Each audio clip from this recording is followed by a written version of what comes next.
Welcome back to the Coach's Corner. John Stanko of ICGales.com, being joined by Director of Cross Country and Track and Field, Ricardo Santos.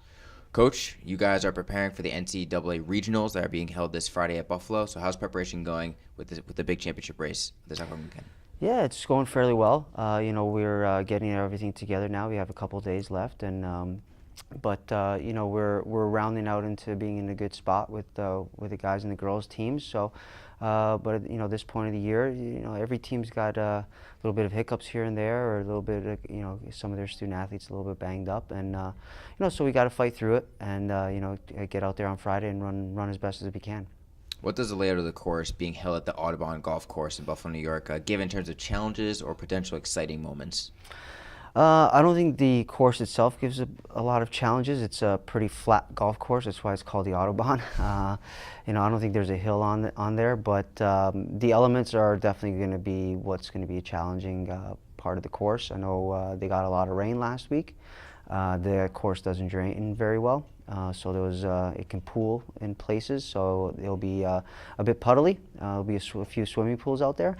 It's supposed to be cold on Friday, so we're mentally preparing for that. And it'll be windy. It's wide open, and I'm sure there'll be some wind gusts there. So it will, even though the course itself may not be that big of a challenge, the elements are going to kind of make up for that. Touching on the elements, it's going to be colder up there in Western New York compared to your last race down in New Jersey, which was a gorgeous race for the MAC Championships. So does the warm-up and the stretching take a different preparation right before race time with the temperatures being much lower? You try not to change too much, but with the temperatures being lower, you can kind of condense your warm-up a bit so you can stay a little bit warmer when you get to the line, obviously. We'll tweak things here and there, but we won't change too much. The guys that we have and the girls that we have on the team that are going there, they've all been experienced in this before. They've all run in these type of conditions in cross country, some even worse than this. So they know what to do. They're experienced in it, and they'll be in a good spot. They'll be fine. And in terms of the wind, obviously a part of cross country is getting that draft and positioning yourself to be able to pass runners at a certain time. Does the heavy winds that you anticipate this Friday play any different changes into that strategy?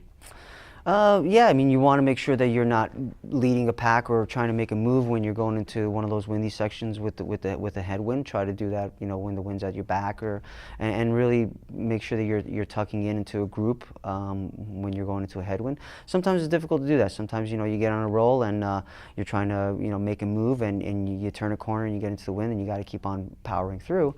But it'll just be things that we're conscious of, and as we get ready for the race. You have a lot of returners, especially on the med side, returning to the regional from last year. How important is experience in a high-stakes race like this compared to maybe other regular season races, if you will? Yeah, I mean, experience is definitely a good thing. Having guys there before and knowing the lay of the land, knowing kind of what it entails, so that they kind of have their nerve under control.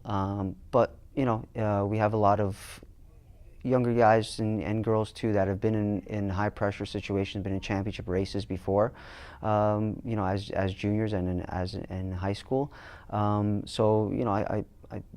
think they'll rise to the occasion and they'll be in a good spot. Someone who's risen up a lot this year is Sophie Oriente, a freshman, and she's carried this women's team too, already surpassing high expectations, reaching higher than that. Do you think she can carry this team at this regional level, where they're not as ranked as highly as the men, but obviously your expectations are still to compete at the highest level?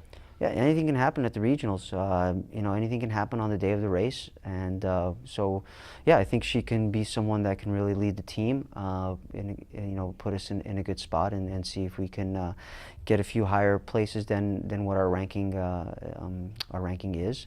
So I think Egli can do that. I also think Sophie can help her out in that situation too, as they've been practicing, kind of side by side this whole last 3 weeks or so.